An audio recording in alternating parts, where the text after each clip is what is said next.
प्रथम राजावली आउ 22 नंबर पत्र लिखा जाए आहाब राजांकर पुत्र होउछि अहस्य।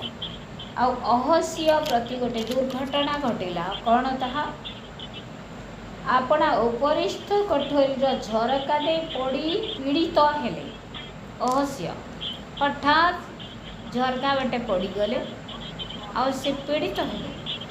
आउ ए समस्त विषय आउ से दूतगण पठाई से कहले जाओ ए पीड़ार मु सुस्थ हेबी कि नाई या ए क्रोण देवता बाल सबुको पचार। से लोक मान को पठाउछंती जे एही पीड़ार मु जे प्रकार सुस्थता हेबी एथिपाई क्रोण देवतार बाल सबुको से पठाइले। बाल सबु निकट को से पठाउछंती जे से कहबो जे मो भल हेबी कि नाही। एलिया को सदा प्रभु कहूअछंती एलिया को कहूअछंती सदा प्रभुଙ୍କର दूत जे तमे जाई करी समरियार राजा अहस्य को कह से काहीकि आम मानकर बा सदाप्रभुकर अन्वेषण न करी सदाप्रभुकर पाखक पचारिबा को न जाए प्रभुक लोक मान पाखक पचारिबा को न जाए से देवता मान निकट को जाइए पचार। से राजा जेन ऊपर के चढ़ी आ पड़ला से पीड़ा अनुभव करुचे कष्ट अनुभव करे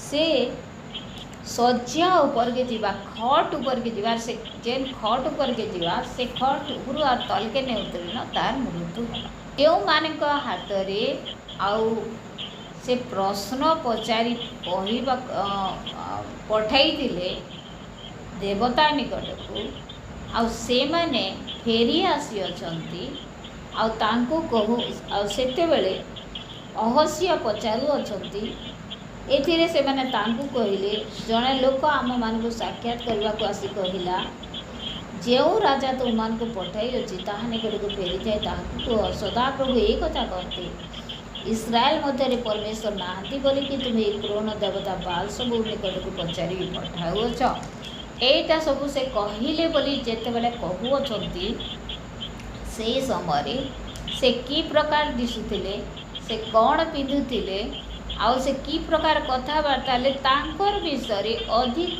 जानिबा निमंते अहस्य इच्छा कले। आउ जेते बेले से माने कहिले 8 नंबर पदरे तो से माने तांको उत्तर कले से लोमस मनुष्य और ताहार कटी चर्म पटुकारे बंधा थिला तहिरे से कहले से तो तिस्बिय एलिया। से लोमस विशिष्ट तांकर चारिआडे लोम गोटे गुड़ाक थिला तांकर कटी चर्म पटुकारे बंधा थिला एटा सब बेले से परी रहउथिले आ एटा जेते बेले कहिदेले अवश्य जानीगले एटा होछि से तिस्बिय एलिया अलगा केही नहंती। आ से माने कोन आसिक कहिले से माने कहिले जड़े मनुष्य आम को ए प्रकार कहला कौन सदाप्रभुंकर कौन सी लोक नहांती कि सदाप्रभु नहांती जे तमे आउ अन्य देवता निकट को पचारिबा जाई आस बोली आ ए समस्त विषय कहले आपणी कहले जे से निश्चय मरिब आ बंचिब ना जो शज्या से ऊपर को उठी बा जो शज्या से शयन करिछि सेठु आ तल को आसी पारिब नाई बोली कहले बोली आउ तांकु कहउछंती अहस्य को तांकर कौन हैला तापरे अहस्य वास्तव में मृत्युवरण कले कौन पाई समस्त विषय घटिला मृत्युवरण पछरे अहस्यंकर मरिवार पछरे कारण कौन थिला कारण एटा थिला इसेबल इसेबल जने कौन अटंती इसेबल होचंती रानी आहाब राजांकर स्त्री आ इसेबल से छोट समय तार पुओ को पूजा करने विषय शिखेला देवता मान निकटरे पूजा करने विषय शिखेला से निकटरे विश्वास करने विषय शिखेला। आम ए जगार देखु परिवार गोटे माँ बापा निजर पिला को आ मृत्यु निमंते प्रस्तुत कर ଅହସ୍ୟଙ୍କର ମୃତ୍ୟୁ ପଛରେ ମା ବାପାଙ୍କର ହାତ ଅଛି। କାରଣ ପିଲାକୁ ସେମାନେ ସତ୍ୟ ବିଷୟକୁ ଶିଖେଇ ନାହାନ୍ତି। ଆମେମାନେ ଯେ ଦିନେ ପରମେଶ୍ୱରଙ୍କ ସହିତ ମିଳିତ ହେବା ଆଉ ଆମମାନଙ୍କୁ ପରମେଶ୍ୱରଙ୍କର କେବଳ ଆରାଧନା କରିବାର ଅଛି, ଏ ସମସ୍ତ ବିଷୟ ସେମାନେ ଶିଖେଇଲେନି। ସେଥି ନିମନ୍ତେ ଆଜି ତାଙ୍କର ପୁତ୍ରର ମୃତ୍ୟୁ ହେଉଅଛି। ତୃତୀୟ ବିବରଣୀ 7 ପର୍ବରେ ଯେପରି ଲେଖାଯାଏ, 6 ପର୍ବରେ ଯେପରି ଲେଖାଯାଏ ଯେ ତୁମେ ଆପଣାର ସନ୍ତାନମାନଙ୍କୁ କ'ଣ କରିବ? ବସିଲା ବେଲେ, ଉଠିଲା ବେଲେ, ଚାଲିଲା ବେଲେ, ଶୋଇବା ସମୟରେ, ଅର୍ଥାତ୍ ପ୍ରତିଟି ମୁହୂର୍ତ୍ତରେ ସବୁବେଳେ ପ୍ରଭୁଙ୍କ ବିଷୟ ଶିଖାଇବ। ସଦାପ୍ରଭୁଙ୍କର ଭୟ ଶିଖାଇବ। ସଦାପ୍ରଭୁ କିଏ ଶିଖାଇବ? ଆମେମାନେ କ'ଣ ପାଇଁ ତାଙ୍କଠାରେ ପ୍ରାର୍ଥନା କରୁଛୁ, ଏ ସମସ୍ତ ବିଷୟ ତାଙ୍କୁ ଶିଖେଇବ। କାହାକୁ କହିଲେ? ମା ବାପାମାନଙ୍କୁ। ଯଦି ଆଜି ଅହସ୍ୟ ମୃତ୍ୟୁବରଣ କରିଅଛନ୍ତି, ସେଥି ନିମନ୍ତେ ଦାୟୀ ହେଉଛନ୍ତି ମେଲି, ଇସେବଲ ଆଉ ତାଙ୍କର ସ୍ୱାମୀ ଆହାବ। ଏମାନେ ସଦାପ୍ରଭୁଙ୍କର ପରିଚୟ ପାଇ ମଧ୍ୟ, ସଦାପ୍ରଭୁ ଜୀବିତ ପରମେଶ୍ୱର ବୋଲି ଜାଣିକରି ମଧ୍ୟ ଆଉ ତାଙ୍କର ପୁତ୍ରକୁ ଏ ସମସ୍ତ ବିଷୟ ଶିଖାଇଲେନି। ଅହସ୍ୟ ନିକଟରେ ଅନୁତାପ କରିବା ନିମନ୍ତେ ସମୟ ଥିଲା। ଆମେ ଜାଣୁ ଏ ଷ୍ଟୋରି ଆମେ ପଢ଼ି ସାରିଛୁ। ଏଇଟା ଗୋଟେ ଦିନ ସତ୍ୟ ଘଟଣା ଭାବରେ ଘଟିଥିଲା। ଆଉ ଲୋକମାନଙ୍କୁ ସେ କ'ଣ କରିଅଛି? ପଠେଇଅଛି।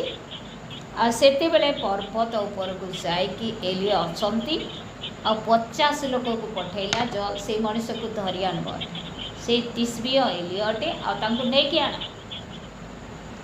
ଆଉ ଯେତେବେଳେ ସେମାନେ ପାହାଡ଼କୁ ଚଢ଼ୁଅଛନ୍ତି, ସେ ସମୟରେ ଏଲିୟ କ'ଣ କଲେ? ଉପରୁ ଅଗ୍ନି ବର୍ଷେଇଲେ ଆଉ ସେମାନେ ମରିଗଲେ। ଦ୍ୱିତୀୟ ଥର ମଧ୍ୟ ଠିକ୍ ସେହିପରି 50 ଜଣ ଆଉ ଥରେ ଗଲେ ଉପରୁ। ଏଲିୟ ଅଗ୍ନିକୁ ମାଗିଲେ ଆଉ ଅଗ୍ନି ଆସି ସେମାନଙ୍କୁ ଗ୍ରାସ କଲା। ଆଉ ତୃତୀୟ ଥର ସେ ପ୍ରକାର କରିବାକୁ ଯାଉଅଛନ୍ତି, କିନ୍ତୁ ଲୋକମାନେ କ'ଣ କଲେ? ନମ୍ର ହେଲେ। ସେ ବ୍ୟକ୍ତି ନମ୍ର ହୋଇ ପ୍ରାର୍ଥନା କଲା, ମୋତେ ତୁମେ ଦୟା କର। ଯାଇକି ସମସ୍ତ କଥାବାର୍ତ୍ତା କରୁଅଛନ୍ତି। ଆଉ ଅହସ୍ୟ ଯେ ବାସ୍ତବରେ ମୃତ୍ୟୁବରଣ କଲା। ଆମେ ଦେଖୁ ଏ ଅହସ୍ୟ ନିମନ୍ତେ ଏ ଜାଗାରେ ସୁଯୋଗ ଥିଲା। ପରମେଶ୍ୱରଙ୍କ ନିକଟରେ ସେ ଅନୁତାପ କରିପାରିଥାନ୍ତା, ମନ ଫେରାଇ ପାରିଥାନ୍ତା, ପ୍ରଭୁଙ୍କ ନିକଟରେ କାନ୍ଦି କାନ୍ଦି ପ୍ରାର୍ଥନା କରିପାରିଥାନ୍ତା। ଆମେ ଜିସାୟା 38 ପର୍ବରେ ଦେଖୁ। ଆଉ ହିଜକିୟ ରାଜାଙ୍କର ବିଷୟରେ ଯେତେବେଳେ ଜିସାୟା ଭବିଷ୍ୟତ ବକ୍ତା ଆସି ହିଜକିୟକୁ କହୁଅଛନ୍ତି, ତୁମ୍ଭେ ଆଉ ବଞ୍ଚିବ ନାହିଁ, ମରିବ, ଏଥିପାଇଁ ତୁମର ଗୃହ ସଜାଡ଼। କାହାକୁ ଗୃହ ବୋଲି କୁହାଯାଏ? ସନ୍ତାନ ସନ୍ତତି, ମା ବାପା, ସ୍ୱାମୀ ସ୍ତ୍ରୀ ସମସ୍ତଙ୍କୁ ନେଇ ଗୋଟେ ଗୃହ ନିର୍ମାଣ କରାଯାଏ। ବାକ୍ୟରେ ଲେଖାଯାଏ ତୁମେମାନେ ହେଉଛ ସେ ଗୃହ ବୋଲି। ମଣିଷକୁ ଗୋଟେ ଗୃହ ବୋଲି ତୁଳନା କରାଯାଇଛି। ଗୃହ ଭାଙ୍ଗିବା କଥା ନୁହଁ, ଗୃହ ଅସଜଡ଼ା ହେବା କଥା ନୁହଁ। ଗୃହ ଯଦି ଅସଜଡ଼ା ହେଇଗଲା ତାହା ଉତ୍ତମ ବିଷୟ ନୁହଁ, ତାହା ସଦାପ୍ରଭୁଙ୍କ ଦୃଷ୍ଟିରେ ମଧ୍ୟ ଭଲ ନୁହେଁ। ସେଥିପାଇଁ ହିଜକିୟ ରାଜାଙ୍କୁ କୁହାଯାଇଥିଲା, ତୁମେ ମରିବ ଆଉ ମରିବା ପୂର୍ବରୁ ତୁମର ଗୃହକୁ ତୁମେ ସଜାଡ଼। ପ୍ରେଜ୍ ଦ ଲର୍ଡ, ହାଲେଲୁୟା। ସେତେବେଳେ ସେ ଅଲଗା କିଛି ଉପାୟ କଲେ ନାହିଁ। ତାଙ୍କ ସ୍ତ୍ରୀ ପାଖକୁ ଯାଇକି କହିଲେ ନାହିଁ, ତାଙ୍କର ନିଜ ମନ୍ତ୍ରୀ ପାଖକୁ ଯାଇକି କହିଲେ ନାହିଁ, ଅଲଗା କାହା ପାଖକୁ ଯାଇକି ଏ କଥା ସେୟାର କଲେ ନାହିଁ ଯେ ସଦାପ୍ରଭୁ ମୋତେ ଏ ପ୍ରକାର କରିଅଛନ୍ତି ବୋଲି। କିନ୍ତୁ ସେ କ'ଣ କଲେ? ସେ କାନ୍ଥ ଆଡ଼େ ମୁଖ ରଖି ସେ କାନ୍ଦି କାନ୍ଦି ପ୍ରାର୍ଥନା କଲେ। ଆଉ ପରମେଶ୍ୱର ତାଙ୍କର ପ୍ରାର୍ଥନା ଶୁଣିଲେ ଆଉ ତାଙ୍କର ବୟସ ଆହୁରି ଅଧିକ 15 ବର୍ଷ ସେ ବୃଦ୍ଧି କରିଦେଲେ। ଅର୍ଥାତ୍ ମୃତ୍ୟୁରୁ ସେ ବଞ୍ଚିଗଲେ। ପ୍ରେଜ୍ ଦ ଲର୍ଡ, ହାଲେଲୁୟା। ଆମେମାନେ କିନ୍ତୁ ଅହସ୍ୟ କ'ଣ କଲେ? ଏ ପ୍ରକାର ମନ ପରିବର୍ତ୍ତନ କରିବାର ସୁଯୋଗ ଥାଇ ମଧ୍ୟ ସେ ହାତ ଛଡ଼ା କଲେ। ଯାହା ହେଲେ ହେଇଯାଉ, ମୁଁ ଜୀବିତ ପରମେଶ୍ୱରଙ୍କ ନିକଟରେ ପ୍ରାର୍ଥନା କରିବି ନାହିଁ। ଯାହା ହେବାର କଥା ହେଇଯାଉ। ଆଜି ଅନେକ ଲୋକମାନଙ୍କୁ ଆମେ ଦେଖୁ ଏ ପ୍ରକାର ସେମାନଙ୍କର ହୃଦୟ ଥାଏ। ଅହସ୍ୟ ସଦାପ୍ରଭୁଙ୍କର ପରିଚୟ ପାଇଥିଲେ अंततः एलिया माध्यम सबकि से जानी कारण सी अंचल एलिया भविष्यवक्ता गोटे उत्तम भविष्यवक्ता थे से चारिआडे भविष्यवाणी प्रचार करते परमेश्वर जे प्रकार कहले से प्रकार करुले पुणी आहबांगल सहित देखा करी पुणी से वर्षार गोटे घटना दुर्भिक्षर गोटे घटना पुणी आउ 450 बालदेव पूजक मानकर भविष्यवक्ता मान को मारिदेवार घटना ये समस्त विषय अहस्य निहाती जानी अच्छे आउ एलिया जिते प्रार्थना कले आ से बेदी को जल आसी अग्नि आसी चाटी करी खाईदेला ये समस्त विषय मत से जानी थे किंतु तथापि ताकर हृदय कठिन हो जाऊँगी आहस्य अनुताप करूना कि परमेश्वर निकट को फेरुना केवल से दिन अहस्य जे ए प्रकार कले ताहा नुह आज आमान मध्य से प्रकार घटुअसी अनेक लोक प्रभु को पाइछु बोली कहती सत किंतु से मुखर वाक्य कौन करे लोक केवल दुख ही दिए आहब राजा आउ परमेश्वर वाक्य को बेखातिर कला तुच्छ ज्ञान कला आ परमेश्वर लोक को मत तुच्छ ज्ञान कला एथि सकाशे परमेश्वर आहब को भी नष्ट कला कारण से बंची था एलिया भविष्यवक्ता माध्यम परमेश्वर भविष्यवाणी कले जे जिते आहब मरीज तार रक्त को कुकुर माने चाटिक खाए ताहा ही है कारण कौन कारण सत्य परमेश्वर पाख को तुच्छ कले यही प्रकार सब घटना घटे से आम समस्ते जाग्रत होगा आमे मध्य सत्य प्रभुंकर परिचय पाइछु असत्य प्रभुंकर परिचय पाइथिबा व्यक्ति माने बा प्रभु को पाइथिबा ताकर संतान माने केबे हेले प्रभुंकर वाक्य को तुच्छ ज्ञान करिबा कथा नुह सब बेले आमे तांकर वाक्य को सम्मान देबा प्रभु को सम्मान देबा सदा प्रभु को भय करिबा तांकर उपस्थिति रे रहबा से जहा इच्छा करंती ताहा करिबा आमानक जीवन रे आमे तांको दृष्टि निर्दोष देखा जीवा ताहेले परमेश्वर कौन करेंगे आमे जदि तांको संतुष्ट करिबा तांको दृष्टि रे आमे विश्वस्त रहिबा ताहेले से आमान को विनाश न करी अनंत जीवन दान करिवे सेही दिन देखू केवल जे अहस्य मृत्युवरण कले ताहा न गोटे चिंता कले गोटे साधारण घटना सेटा अटे एते बड़ घटना दुर्घटना नथिला अहस्यंकर जीवन रे झरकार अहस्य पड़गले कि तार मृत्यु है तार अर्थ कौन परमेश्वर ही ताको भी नष्ट ता निमंते सुजोग थिला प्रभु ताको बचे मानते इच्छा करुथिले कारण वाक्य लिखा जाए जिजिकल पुस्तक रे दुष्ट जे प्रकार फेरी बंचई एथिरे परमेश्वर संतुष्ट मात्र दुष्ट भी नष्ट हो एटा परमेश्वर आशा करती ना किंतु से अनुताप करी परमेश्वर निकट को फेरू आ बंचु एटा सदा प्रभु आशा करते आज जदि आम परमेश्वर वाक्यर विरुद्ध रे पाप करूँ आम परिवार को आम उत्तम भाव में गठन करूनु आम पिला मान को उत्तम भाव में आम गठन करूनु ताहले जानी रखू से मृत्युर दायी आम हवा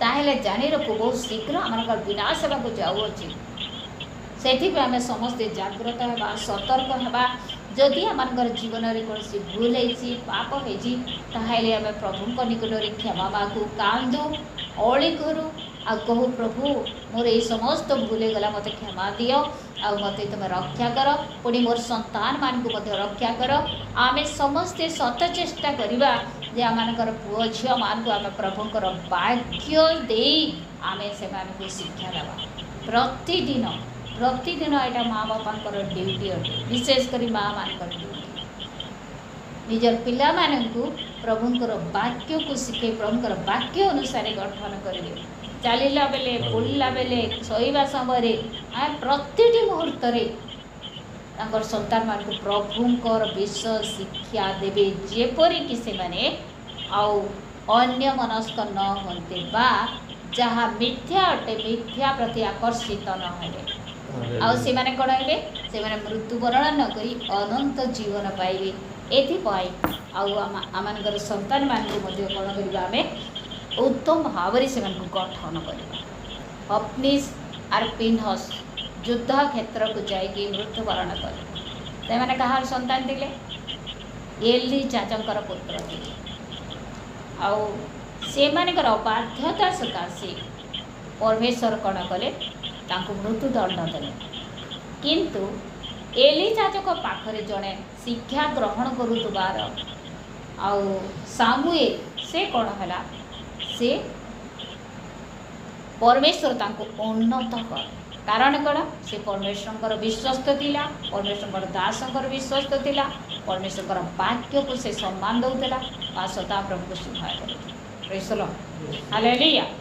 सेठी निमते जे भी होना काहे कि समस्त कर्तव्य अच्छी निजर संतान मान को निजर परिवार को प्रभु को निमते गठन कर दायित्व प्रभु आम हाथ में दे आम हाथ में आज आम पिला मृत्यु बा जीवन अच्छे।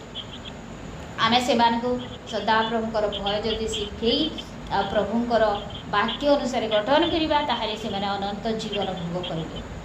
आदि ताहा करूनु ताहले से माने मृत्युवरण करने को चाहते से निमते आम समस्ते सतर्क हाँ कहीं जबरी मृत्युवरण न करे कहीं जबरी विनष्ट न हुए एपाई आम जागृत हो परमेश्वर वाक्य से शिखाऊ प्रभु भय शिखाऊ आ प्रभुरे से वर्धिष्णु करूँ। जदि पिला ट्यूशन न गला, जदि पिला होम टास्क न कला, जदि पिला आउ भात खाइलानी ताहले आम गाली गुलज कर जेकोसी प्रकार तार कि प्रकार से भात खाइब कि प्रकार ट्यूशन जीव कि पर स्कूल जीव आम चिंता करुचु मरा पिटा करी। किंतु जेतेबेले जदि बाइबिल पढ़ुना कि प्रार्थना करूना कि परमेश्वर कौन वाक्य को बेखातिर करते आम ताको शासन कर तार अर्थ कौन? आम परमेश्वर जो वाक्य अच्छी तहिर अवहेला करुवा आम ताको बेखातिर कर। आज दिन पर्यंत आम जदि आम परमेश्वर वाक्य को तुच्छ करूँ ताहले आज अनुताप कर समय आम प्रभु निकट अनुताप करूँ आ कहूँ प्रभु मोर भूल हो जाइए मत तुम्हें दया कर अनुग्रह कर तुम वाक्य दे मोर संतान मान को मोर परिवार को मुझे सुगठन करी आई मत साहाय्य कर। आज जदि आम पापा स्थल अच्छु निज स्त्री निजर पिला मान को प्रभु को उद्देश्य गठन कर दायित्व से मानकर। आज जदि माँ भाव अच्छु निजर संतान मान को निजर परिवार को प्रभु को उद्देश्य गठन कर दायित्व मान कर।